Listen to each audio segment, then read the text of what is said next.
안녕하십니까. KLS케어 대표를 맡고 있는 강훈이라고 합니다. 금일의 연사 주제로는 선도 기술을 장착하여 미래 시장 주도하는 한국의 혁신 바이오 기술에 대해서 말씀을 드리려고 합니다. 국내 바이오 시장 및 업계 열기가 굉장히 뜨겁습니다. 글로벌 제약회사의 기술 이전 사례는 물론이거니와 국내 유능한 다수의 연구자들이 해외로 이전을 하여 굉장한 성과를 내고 있는 것이 요즘 뉴스에서 자주 보이기 시작했습니다. 그중 국내 바이오 벤처 기업들 중에 KLS케어와 스탠드업 사이언스를 비롯한 유능한 기술을 가진 회사들에 투자를 하게 되었고, 그런 회사들이 어떤 기술, 그리고 포스트 코로나 시대에 그런 기술들을 어떻게 레버리지하여 전반적인 헬스케어 혹은 바이오 테크놀로지 업계에 변화를 줄 수 있는지 한번 설명을 드리도록 하겠습니다.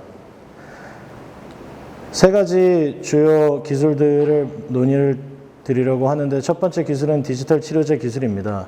두 번째는 나노링 기반 감염 바이러스 진단 플랫폼이고, 세 번째는 오가노이드 기반 뇌질환 치료제 플랫폼입니다.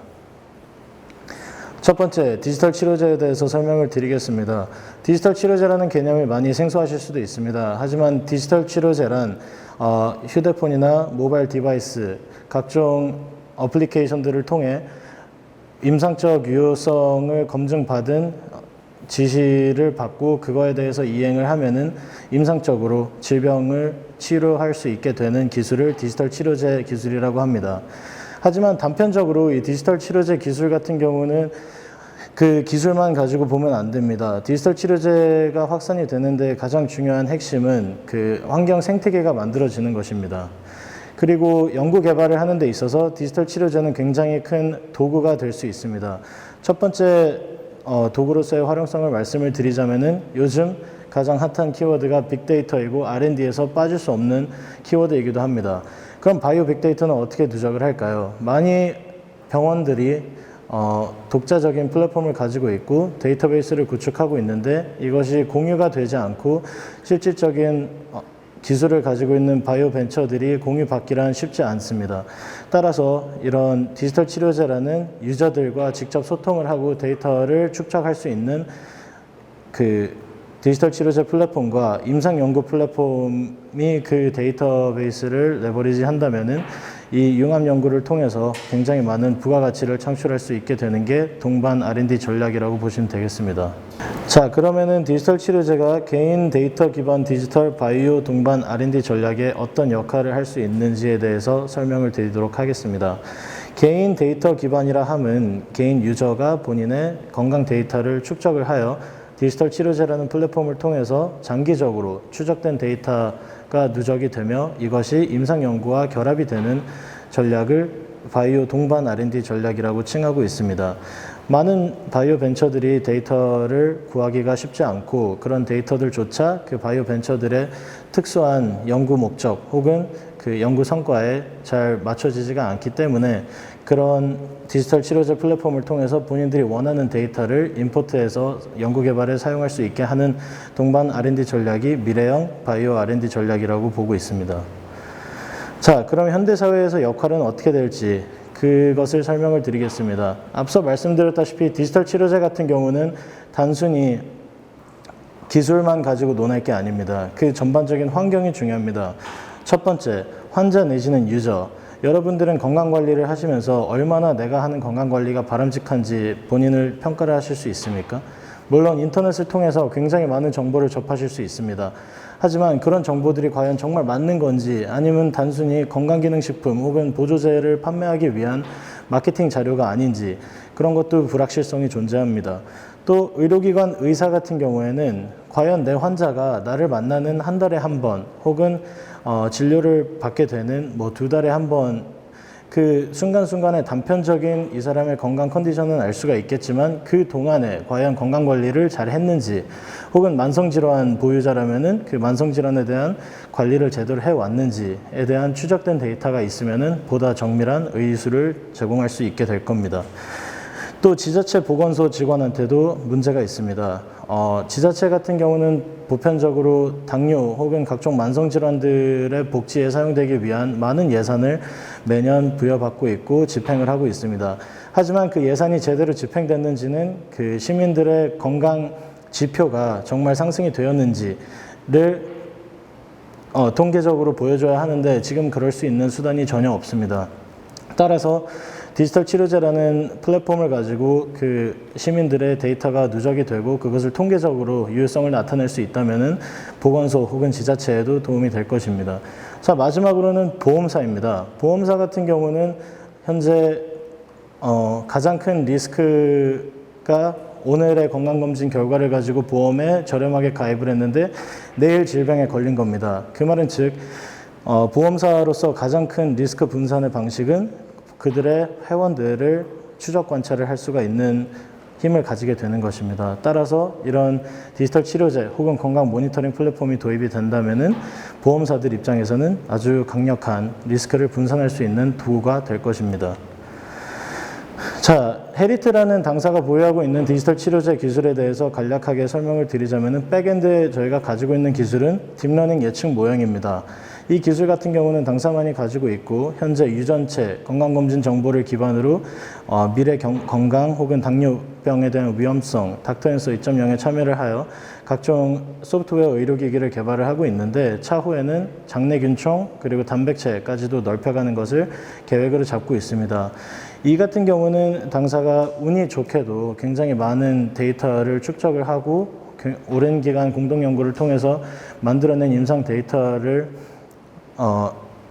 결집을 시켜서 만들어낸 딥러닝 기반의 예측 모형이고 이 모형 같은 경우에는 다른 회사들이 이런 기회가 없다면은 가지고 나가기 쉽지 않게 될 것으로 예상을 합니다. 서비스 워크플로우 같은 경우에는 간단합니다. 유저가 건강검진 정보를 의료보험공단에서 임포트를 해서 이것을 업로드를 하면은 바로 헤리트라는 서비스에 적용이 되게 됩니다. 그 말은 즉 거기서부터는 이제 헤리트라는 앱이 알려주는 대로만 건강 관리를 하면 됩니다. 그 백엔드에서 AI 기반 혹은 머신러닝 기반의 데이터 분석 그리고 지속적인 추적 관찰 그리고 데이터 결과 전달을 통해서 유저들은 그 피드백을 받고 그것에 맞게 이행을 하면은 베네핏을 얻게 되는 그런 서비스 워크플로우를 가지고 있다고 보시면 됩니다. 현재 헤리트뿐만이 국내에서 이런 좋은 혹은 사회에 가치를 가져다 줄 수 있는 플랫폼은 아닙니다. 그리고 디지털 치료제 플랫폼이라 하면 라이프 시멘틱스 같은 다른 많은 회사들도 있는데 그런 회사들은 보편적인 비즈니스 모델을 가지고 있고 이는 거의 B2B2C 혹은 B2G2C로 진행이 되고 있습니다. 두 번째 소개해드릴 기술로는 미래 진단 시장을 이끌 수 있는 플랫폼을 소개하겠습니다. 저희가 이 플랫폼을 부르기는 나노링 기반 감염성 바이러스 진단 플랫폼이라고 부르고 있습니다. 이 바이러스 기반 진단 플랫폼 같은 경우에는 몇 가지 특징이 있습니다. 인수 공통 감염 바이러스 진단 가능하고 코로나, 지카, 한타 같은 바이러스도 진단이 가능하고 조류 독감 또한 신속 진단이 가능하겠습니다.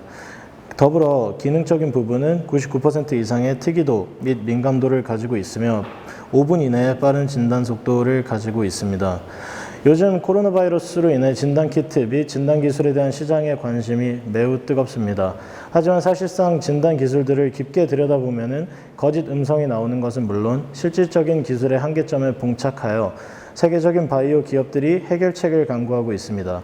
하지만 국내 벤처기업이 해당 문제에 대한 해결책의 개발을 하였고 접근법 또한 독창적이기에 바이러스성 감염성 진단 업계에 큰 파장을 일으킬 것으로 예상이 됩니다. 본 기술은 차세대 기술인 나노물질을 사용하여 민감도를 대폭 높였으며 독자적인 공정 기술과 간단한 기술을 융합하여 저비용 고효율 기술을 개발하였습니다. 나노물질에 대해서 간략하게 설명을 드리겠습니다. 나노물질 같은 경우는 그 기존에 존재하는 화학물질들 그리고 알려져 있는 그 화학물질들의 특성이 전혀 무관한 나노 단계로 혹은 나노 사이즈로 축소가 되면은 그 물질들이 완전 다른 물리적 혹은 화학적 영향 혹은 캐릭터리스틱을 가지게 되는 겁니다. 하지만 이 물질들을 제대로 파악을 하고 그 특성들을 정확하게 활용을 할 수 있고 기존의 기술들과 결합을 한다면 이 차세대 기술은 결국 굉장히 저렴한 미래형 기술로 활용이 될 수 있습니다. 특히 바이오 진단 업계 쪽에서 굉장히 많은 활용도가 있을 것입니다. 따라서 앞서 말씀드린 벤처기업은 두 가지 메인 플랫폼을 보유를 하고 있는데 첫 번째는 진단 플랫폼이고 두 번째는 치료제 플랫폼입니다. 우선은 진단 플랫폼에 대해서 설명드리도록 하겠습니다.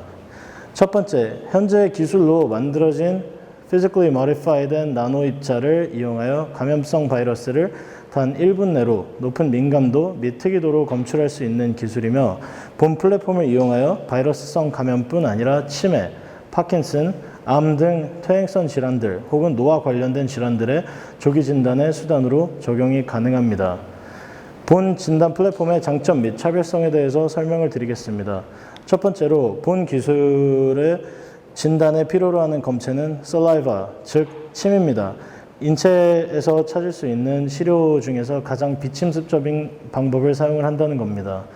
두 번째로 침 혹은 호흡기 비말에 존재하는 바이러스가 자체 개발 및 생산하는 계량 나노물질에 부착이 됩니다. 그럼 세 번째, SIRS 기법을 이용하여 나노물질에 부착된 극미량의 바이러스를 검출하며 현재 상용화된 기술보다 1000배 이상의 민감도를 구현합니다. 넷째, 침을 사용하며 즉시 결과를 분석하는 방식이기에 빠르게 많은 검체에 대한 진단이 가능합니다.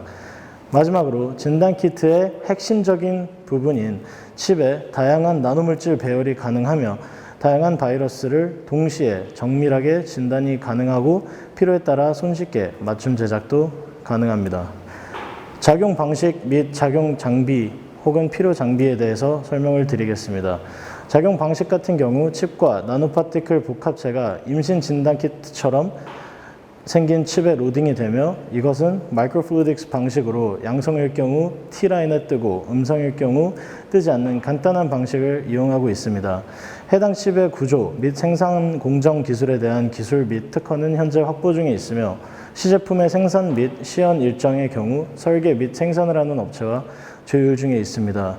곧 프로토타입이 생산이 되어 시장에게 알릴 수 있는 기회가 다가올 것입니다. 작용 방식을 사용하여 실제 도출한 데이터를 설명을 드리겠습니다. 실험 결과 매우 낮은 농도, 즉 femtomole 단위까지 측정이 가능하며 바이러스뿐 아니라 FOS, 인터루킨, CD48 등 여러 다른 후보군들도 매우 낮은 농도에서 검출되는 것을 확인하였으며 위의 데이터가 이를 나타내 줍니다. 이 데이터가 의미가 있는 이유는 오늘날의 진단키트 및 진단 기술들의 기술적 한계점을 극복하며 매우 낮은 농도의 바이러스도 검출이 가능하다는 것이며 이 또한 0에 가까운 오차범위 내에서 정밀하게 검출이 가능합니다. 최근 발표된 데이터를 분석해 본 결과 8펜토몰 단위의 성분이 검출된 것으로 밝혀졌습니다. 소변에서 검출되는 물질들의 농도가 밀리몰 단위라는 것을 비춰보았을 때 이는 상당히 긍정적인 결과이며 나노물질 기반 플랫폼을 활용하여 정밀 진단, 세상에 없던 기술이 가능하다는 것을 검증해주는 데이터입니다. 현재 해당 기술은 과학기술정보통신부의 나노커넥트 과제를 수행하고 있으며 성균관대 및 한림대와 자매결연을 맺고 있으며 재현성 검증 및 환자 샘플 확보 면에서 매우 높은 수준의 인소싱이 가능한 인프라를 구축해 놓은 상황입니다. 자, 다음은 치료제 플랫폼에 대해서 말씀을 드리겠습니다. 당사의 치료제 플랫폼 같은 경우에는 뇌신경 유사체 기반 뇌질환 치료제 개발 플랫폼이라고 칭하고 있습니다. 현재 스탠드업 사이언스가 보유한 유전자 감별 플랫폼을 이용하여 신경세포의 생성 및 재생과 모달리티에 긍정적인 효과를 가져다주는 유전인자를 발굴하고 이를 이용하여 퇴행성 뇌질환 치료제 기술의 새로운 패러다임을 열어갈 기술입니다. 자, 그럼 오가노이드가 무엇일까? MIT가 선정한 2020년 전 세계를 바꿀 수 있는 탑10 기술로 설정이 된 오가노이드란 3D 세포 배양을 통해 인간의 장기와 유사한 형태를 이루고 있는 인공장기라고 보시면 되겠습니다. 당사가 개발한 방법으로 3D 오가노이드를 제작하고 이를 이용하여 여러 종류의 오가노이드를 만들 수 있는 기술을 보유하고 있으며 현재 연구되어져 있는 오가노이드보다 훨씬 인비보 모델과 유사합니다. 이게 무엇을 의미하냐면 가장 인체의 뇌 구조와 유사한 형태의 인공장기의 치료제를 처리하여 인체에서 발생할 현상과 가장 유사한 형상을 체외 방식으로 비임상 실험을 진행할 수 있다는 의미입니다. 앞에 보이시는 데이터 같은 경우는 직접 오가노이드를 키우면서 가장 이상적인 시간을 찾았고 그것이 0일, 3일, 8일 그리고 18일임을 밝히고 이를 프로테오믹스 분석을 진행을 통했습니다. 프로테오믹스 분석이란 단백질체 구성을 분석하는 방법인데 해당 분석 방법을 이용하였을 때 전체 7,315개 유전자가 검출이 되었습니다. 해당 데이터를 분석하여 스크리닝을 진행하니 650개의 신약 후보 물질이 발굴되었습니다. 이 다음 단계이며 현재 진행 상황 같은 경우 도출된 650개의 후보 물질을 유효성 평가 진행 중에 있으며 최적의 물질을 발굴하는 중에 있습니다. 최적의 물질이 발굴이 되면은 그 물질은 전임상 단계를 밟게 될 것이고 차후 임상 단계 준비에 들어갈 예정입니다. 그 중에서 검증이 완료된 하나의 인자를 확인하여 파킨슨 질환의 치료 효과를 보았는데 엄청난 결과가 도출이 되었습니다. 이처럼 국내 많은 바이오 기술들 그리고 그 기술들을 상업화시키는 바이오 벤처들이 열심히 포스트 코로나 시대를 대비하여 준비를 하고 있습니다. 그 중에 오늘 언급드렸던 세 가지는 디지털 치료제 그리고 당사에서 개발을 하는 나노 물질 혹은 나노링 기반 진단 플랫폼 그리고 유전자 치료제 플랫폼 이 세 가지를 설명을 드렸습니다. 이 세 가지 기술들 같은 경우에는 국내에서만 주목을 할 게 아니라 전 세계적으로 주목을 받고 실제 많은 투자를 유치를 받고 있으며 상업화가 빠르게 진행이 되고 있습니다. 나노물질들 같은 경우에는 그러면은 치료제 활용이 될 수 있는가?